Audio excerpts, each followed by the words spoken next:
Numidangi Pung tara makaimuk tarak matamni Nauba Mahaka yamna luna tinasapa mamanava Poiregi party ama yaurami Pung sidi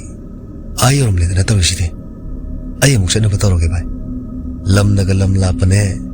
Horen yum yawda pung ayawrani sidi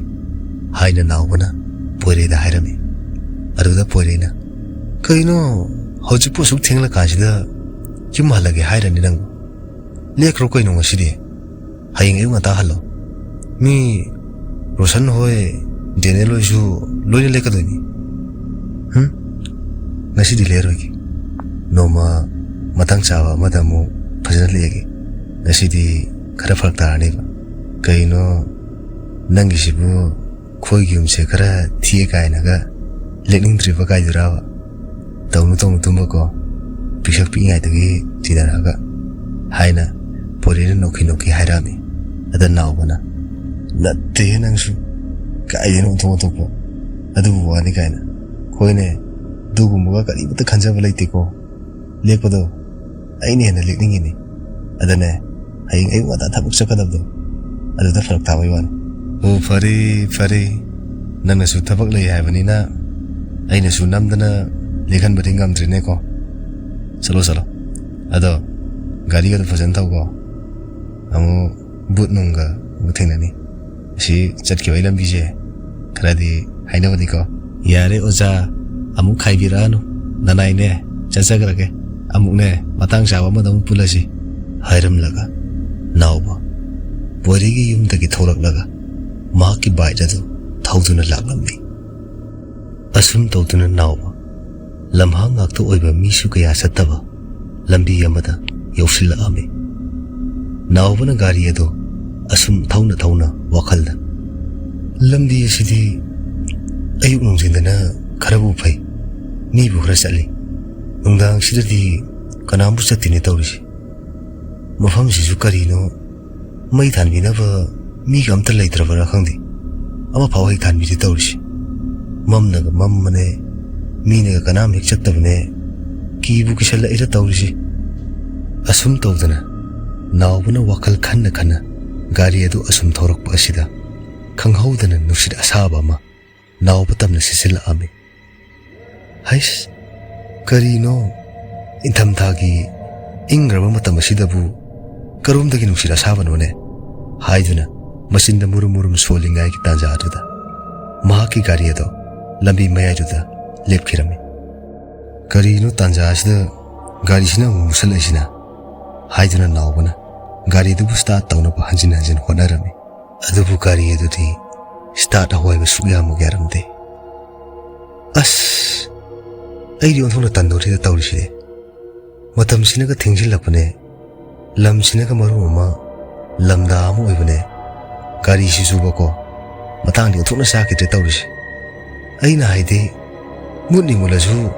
Kitang minung taam pho madamu lohai banida Aduri nati Kaidi lamhang sidabu Farese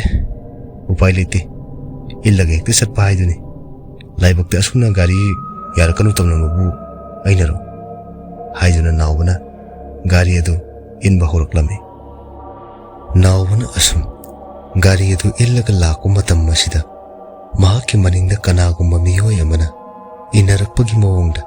Tapna inaraklami Maduda naubana kanano haiduna Maning leithoktuna yenglubadadi Mahaki maningdadi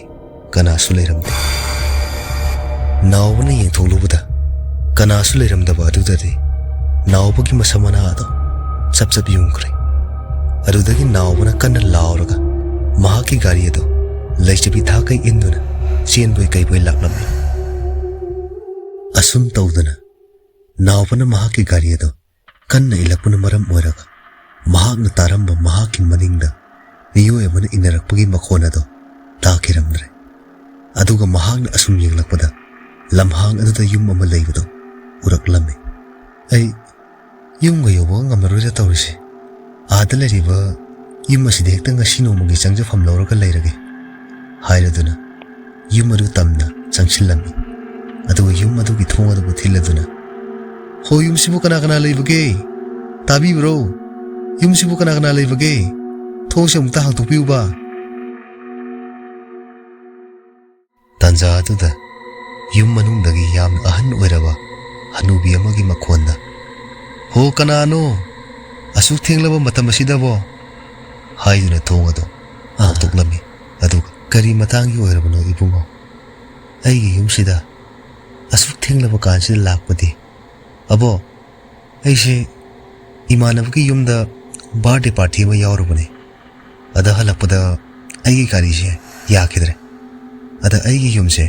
lapna kalapane nungdang go ibisida ai hanbase pharak ta tore aduna ibuki yumsida ai ahing si matangdi yarik sagi haiduna changjarak libane ada hanubi aduna aigi sidadi ibungo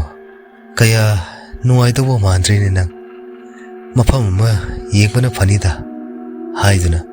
thonga do losin gi torami adura nawbana ibo aise pharak ta nan tawne lamse lamhango ibane yumso atop amada tabasu udre tuna ibok sisida ai yaragadi asi no matangdi yarak sageba ai heng ayung anta nualakpaga edum chachagi gibo asumna nawbana haijaman baduda hanubi aduna fare fare adudi layona adubu kari gumba ahingda kari no khangdaba makhon murum murum sonba gumba makhon tarak labadi nang tholakpa yade ka sida dum leng davida laigadabani haiduna hairam laga hanubi duna nawbana laigadaba ka do takpiram laga karu dagi hanubi do thokirame nawbu su gari kanna ilakpagi wana ko wabane hanubi duna hairiba wado kaya hena luna khansiludre aduka kaadu leiriba phamung aduda kakhatuna tumthakirami ahingi pungama makhai muktara kumatamni nawbana tumliba kaadugi nakandagi makhona ma murum murum solak ami nawbasu makhona tabna tumlambadagi mikap thola aga wiri shari karino thangnaga kaasidagi tariba makhon asina haiduna hugala ami aduga mahaki gari du yengluba matamda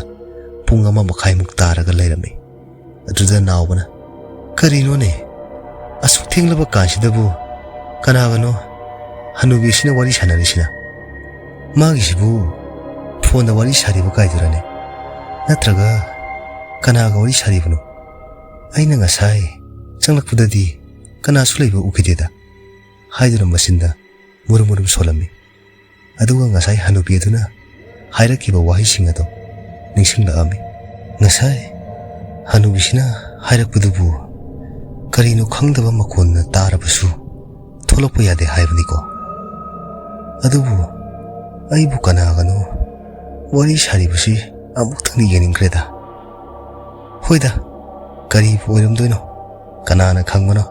hanubi si ki boyfriend ga nusi wari phone da wari sanaribasu khangmana tedo nawba hanubi aduna wari saribado kanagano haina khangman kibana thangnaba ka adom tamna tapna laklami aduga tumina septharaga hanubi adugi kalamda yenglami nawbana ka aduda septharaga yengluba matamdadi hanubi do leiba makhada phamladuna mahaki akoibada kendal tare thaladuna mamit ado usilaga murum sonduna leibado nawbana urami madu ubadadi nawba se kibana masamana chap yongkre aduga mahaki hakchang adusu thaktak niktuna leikhre hanubi adusu mahakna tawribado kanano mana yengle khangladuna mamit ado pangthoklaga nawba tapna mamit ado ngangleina yenglammi madu ubada nawbli loire kibada nawba hanubi aduna sauni yelakpada ubada kiba heman kibana kanna laurammi aduga yum adudagi kanna senthokla ami nawbana asumna kanna selakpa asida mahaki maningda kanaguma miyoi amana tanarakpagi makhonama nawbana tarammi makhonadu tabadagi nawbana kanano tanaraklibasi yenge haiduna maning onthoklaga yenglubadadi mahaki maningda yamna wangna sauraba makok yaudaba amuba miyoi kayoi tawba amana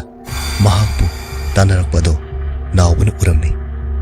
Madu urubadagi naubri loire kibada makon mawaga amada thokidre mihun gasi chongliba chongdriba amada khangidre ngasidi ai yaroiba numit haibada oire ko ngasaina poireina moide lekro haibado aduda yaramlabadi aina ngasi nangniba dasa asi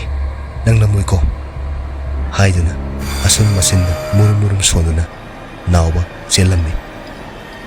ahinga oibane mamnaga mammane